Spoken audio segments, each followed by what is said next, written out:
Assalamualaikum warahmatullahi wabarakatuh. Waalaikumsalam warahmatullahi wabarakatuh. Baik, terima kasih. Pagi hari ini kita seminar laporan aktualisasi dari peserta Latsar latihan dasar CPNS golongan 3 angkatan ke-7. Ini Pak Tri, ini Mbak Lulu Pak Tri, ini yang urutan ketiga Pak Tri, urutan yang kedua mentornya Pak Mentor belum siap. Oh ini urutan 3 ya? Iya Pak. Mbak, urutan Mbak Lulu ya? Iya Mbak Lulu Pak. Mbak Lulu. Oke, kita buka dulu ini. Oke, sampun ya, monggo Pak, Mbak Lulu ya. Sesi dulu, Pak Iko. Silakan Pak. Baik, terima kasih Pak Mentor, terima kasih sudah mendampingi Mbak Lulu untuk seminar laporan aktualisasi ini Bapak. Ya, mohon maaf terpaksa kita harus media seperti ini karena situasi dan kondisi sangat membahayakan kalau kita berkumpul banyak orang. Karena kalau ini di Lulu ya, kalau ini yang belum mau pergi, di Corona ini belum mau pergi Bapak. Semoga segera berakhir. Nanti Pak Mentor mohon nanti kalau setelah di Lulu menyampaikan presentasi, nanti mohon komentar maupun testimoni atau saran-saran dari Bapak untuk penyempurnaan laporan aktualisasi dari Dek Lulu ini Pak. Siap Pak. Baik, silakan Dek Lulu menyampaikan intisarinya saja ya, intisari dari laporan aktualisasi dari Dek Lulu. Waktu kami persilakan Dek, silakan Dek. Di sini saya menyampaikan beberapa intinya saja. Laporan aktualisasi saya ini berjudul meningkatkan hasil belajar siswa kelas 6 di SDN Pasru Jambe 8 pada mata pelajaran IPA melalui sistem Smart Check atau arisan pintar.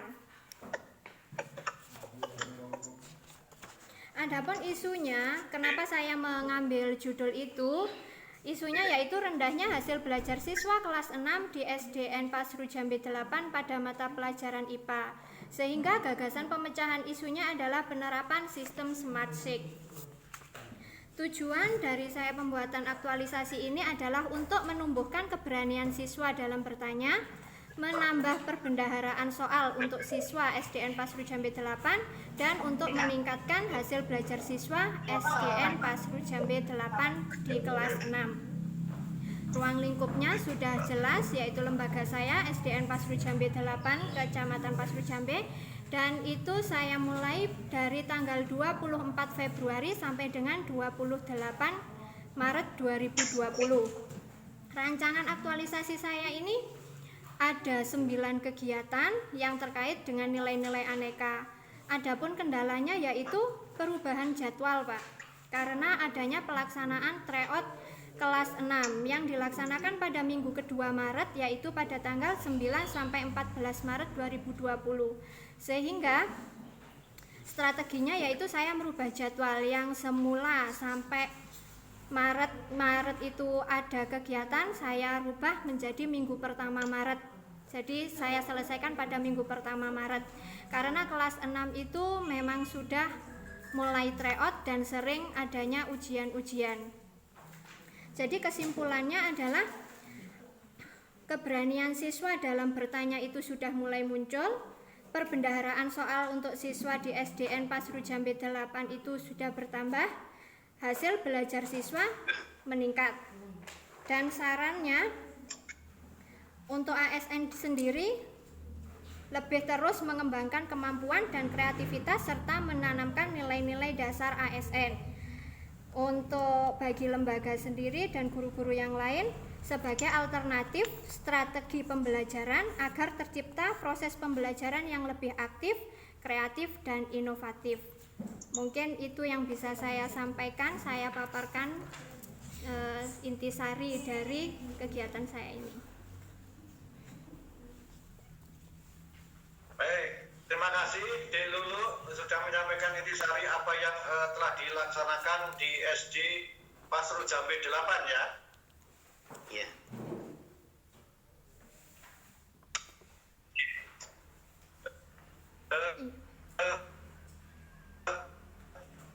Terima kasih Pak demi sempurnanya penulisan laporan aktualisasi dari Dek Lulu ini. Waktu kami persilakan Bapak, monggo Bapak. Assalamualaikum warahmatullahi wabarakatuh. Waalaikumsalam warahmatullahi wabarakatuh. Waalaikumsalam warahmatullahi wabarakatuh. Di sini saya selaku mentor dari Dulu ya, sangat mendukung apa yang disampaikan tadi, yaitu tentang peningkatan hasil belajar siswa kelas 6 di SDN Pasru Jambe 8 pada mata pelajaran IPA melalui sistem Smart C ya. Mudah-mudahan ya apa yang dipaparkan tadi betul-betul bisa dilaksanakan di lembaganya dan bisa menambah semangat daripada anak-anak ya. Dengan pemaparan ini mudah-mudahan jangan cuma dipaparkan di aktualisasi di laksar saja, tapi yang saya harapkan dilaksanakan betul-betul di lembaganya. Semoga sistem ini bisa menambah semangat daripada siswa dan memberi motivasi belajar pada siswa dan nilai prestasi belajar anak bisa meningkat. Itu yang saya harapkan dari saya, Pak. Mungkin itu dari saya, Pak. Sekian, wassalamualaikum warahmatullahi wabarakatuh. Waalaikumsalam. Waalaikumsalam warahmatullahi wabarakatuh. Terima kasih Pak Mentor sudah memberikan testimoninya. Jadi dulu agar supaya ini supaya dilanjutkan, agar supaya nanti semangat belajar siswa, kemudian motivasi belajar siswa bisa meningkat lagi. Iya, Pak. Untuk itu kepada Bapak Tri Urip Paloyo Putro sebagai evaluator, waktu kami persilakan Pak. Monggo Bapak. Terima kasih Pak Ekanto. Pak Mustajab matur nuwun Pak sudah menyempatkan waktunya untuk hadir di kegiatan seminar kali ini. Terima kasih Pak. Ya, ini di tengah situasi kondisi yang sulit seperti ini kita terpaksa tidak bisa ketemu langsung ya. Iya, sama Pak.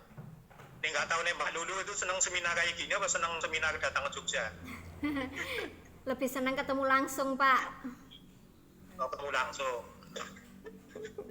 Sekalian jalan-jalan. Tegang kalau seminar di sini gitu kan.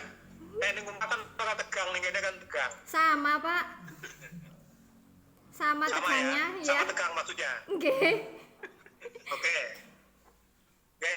Enggak, jadi ini tegang saya Ki. Nggih, Pak. Oh tegang, ya wis tak gawe tegang sisa. Aduh. Pun ngoten, Pak. Kok rasa tegang saya dah. Saya kan hanya membaca kegiatannya apa, videonya apa ya. Iya. Gini Mbak, ada kegiatan-kegiatan yang saya kira apa ya, penulisan yang saya kira perlu diperbaiki ya.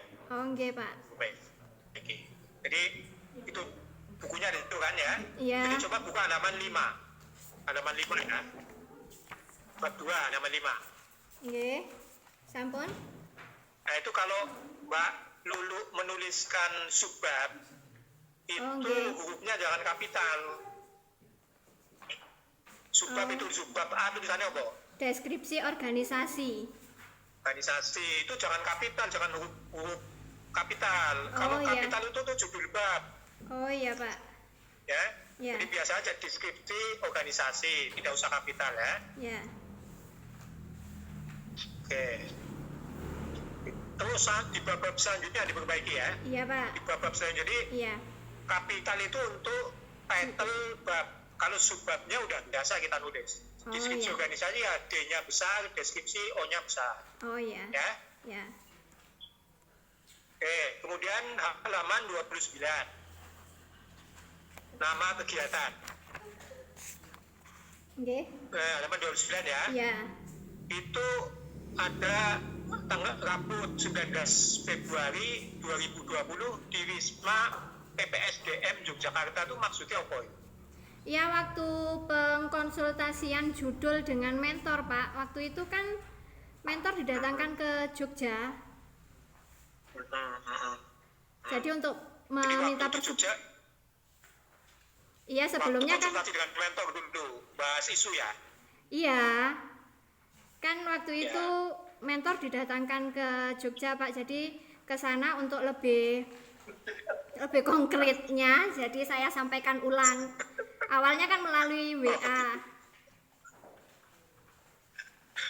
Itu coachnya guyu-guyu itu.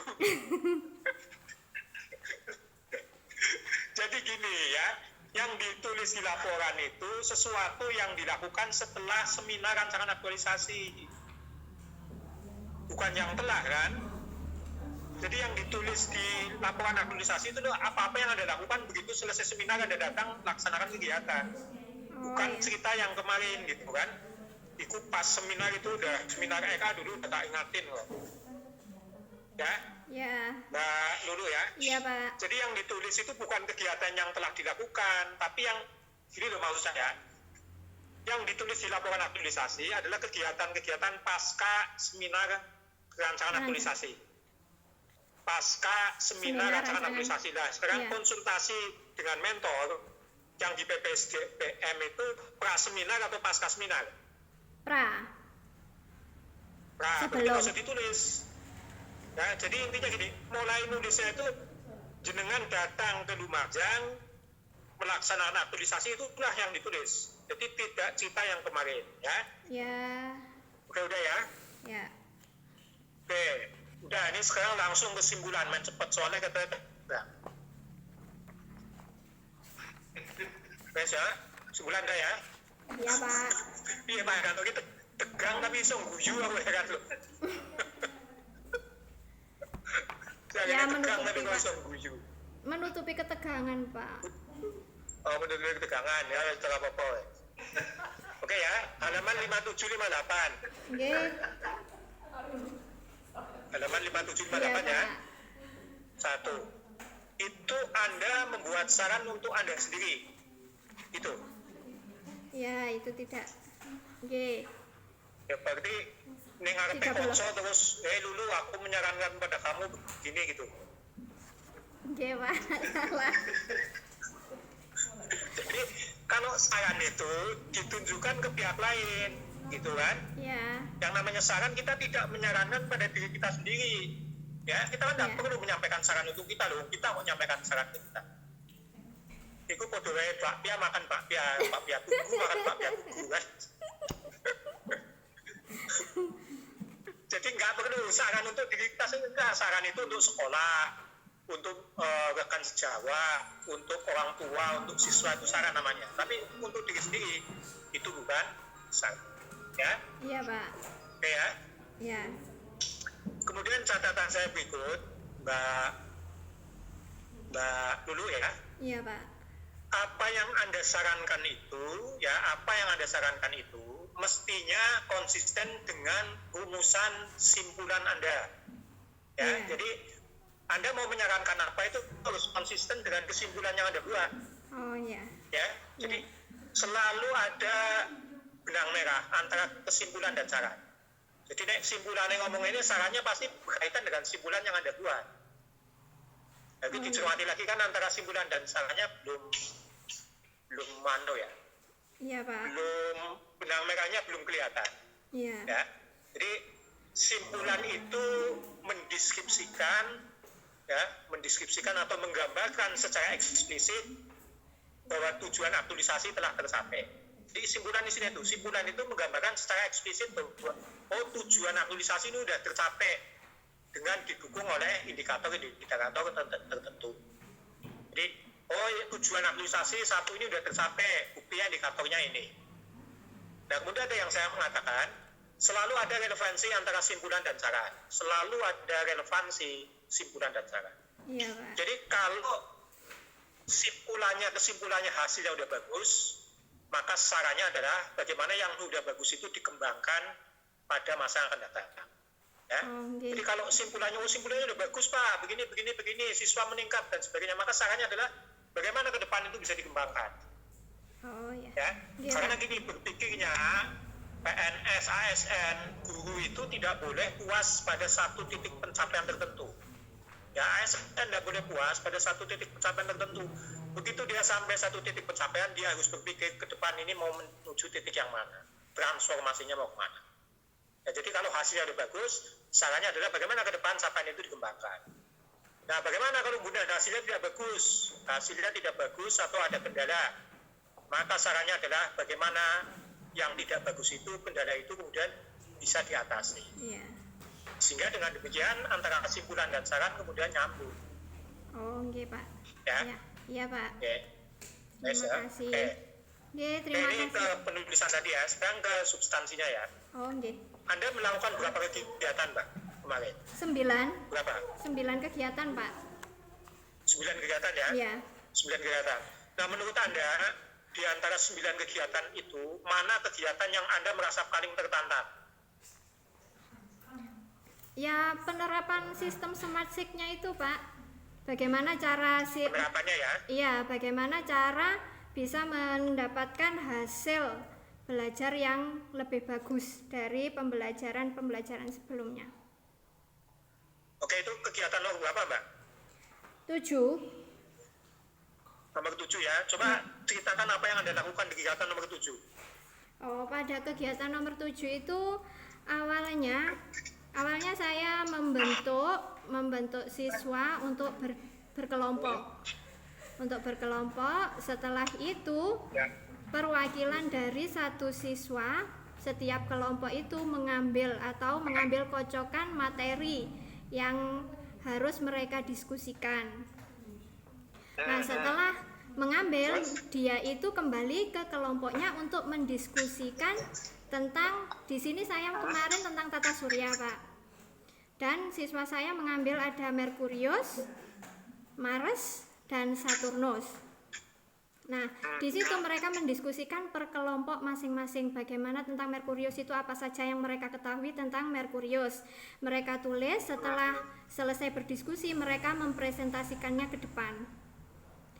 Setelah semuanya dipresentasikan, mereka kembali lagi ke kelompoknya masing-masing dan saya beri tugas untuk membuat soal 5. Nah, nanti soal itu dikumpulkan.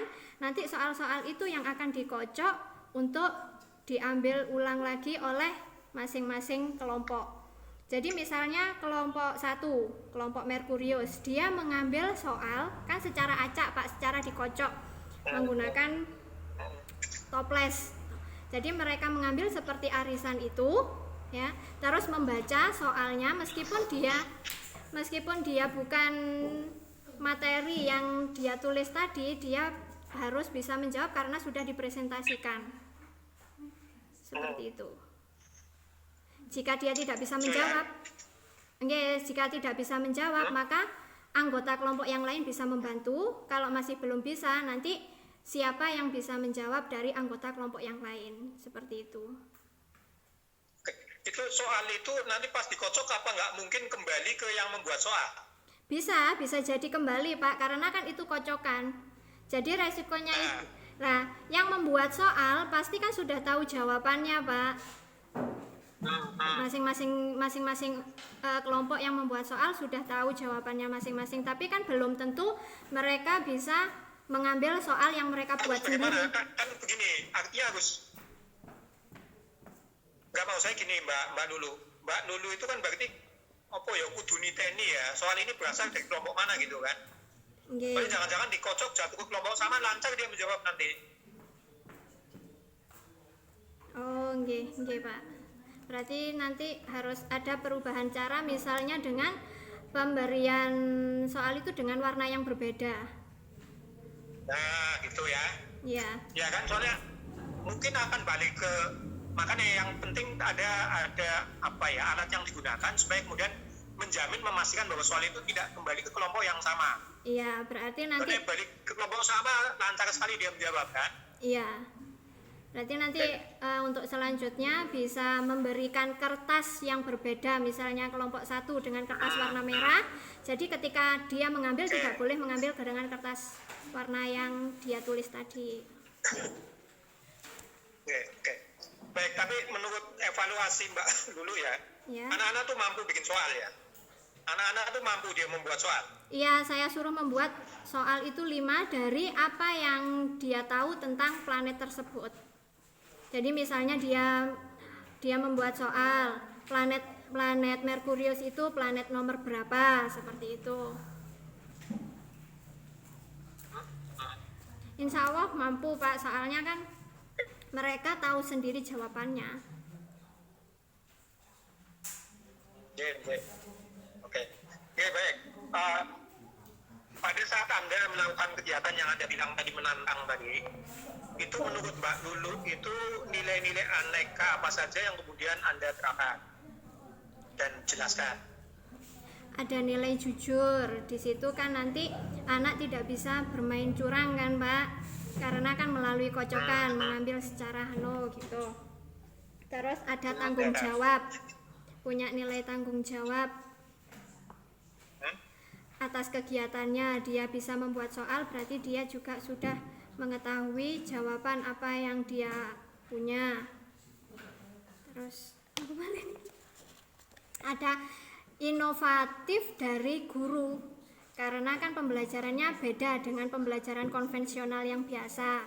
Ini lebih mengaktifkan siswa untuk berkegiatan untuk dalam pembelajaran.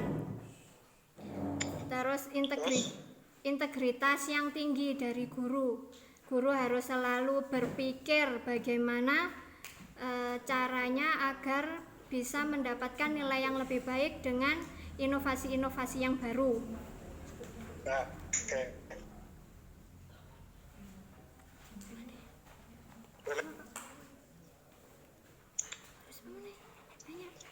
Ada nilai keadilan juga dalam pembuatan nilai, Pak, dalam mengevaluasi nilai.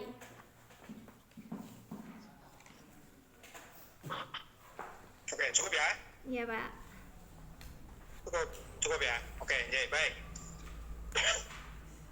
Baik, jadi yang pertama tadi Mbak Lulu, tolong catatan saya tadi yang di atas ya. Iya. Itu tolong diperbaiki. Ya, diperbaiki. Tadi terutama yang itu loh, apa? Penulisan. Konsultasi di BPSDM ya, itu kan Oh udah ya, lewat kan? dihapus. Iya, Pak. Kemudian penulisan subbab tadi, ya, penulisan subbab itu tidak kapital ya. Iya. Kapital untuk bab, subbabnya biasa. Iya. Ya. Jadi baik, saya kira laporan Mbak Lulu udah bisa diterima, ada perbaikan tidak banyak, ya. Ya, Paling terima itu kasih, Pak. setengah jam selesai lah ya. Oke. Saya kira cukup, saya kembalikan ke Pak Ekanto, monggo. Terima kasih Pak Tri sudah memberikan pertanyaan-pertanyaan, sudah memberikan saran-saran sebagai evaluator Pak Tri. Di Lulu itu tadi ada catatan-catatan dari Pak Tri. Iya, Pak. Seperti itu tadi di halaman 5 tadi yang subbab itu jangan Tidak boleh kapital, di subbab nggih. tadi. Nggih. Kemudian halaman 29. halaman berapa ya? 29, nggih. ya. Tentang itu konsultasi tadi yang di BPSDM. Kemudian 5758. Nggih, tentang kesimpulan dan saran yang harus relevan. Jadi begini deh, itu konsultasi dengan Grand Mentor, itu konsultasi yang akan dilakukan ya, yang akan dilakukan. Bukan yang sudah itu bukan lagi, sudah tidak kita bicarakan lagi. Oh, nggih, iya, Pak.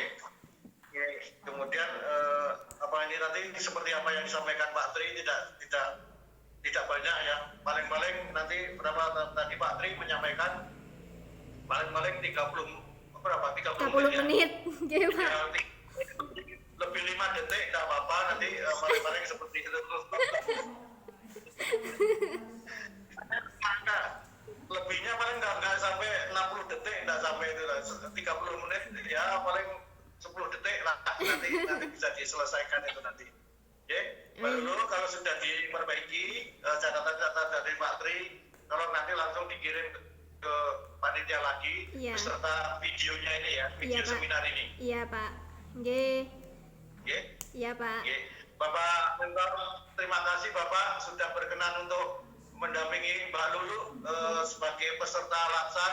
Insya Allah nanti segera apa ya istilahnya pengumuman paling penutupannya kapan deh?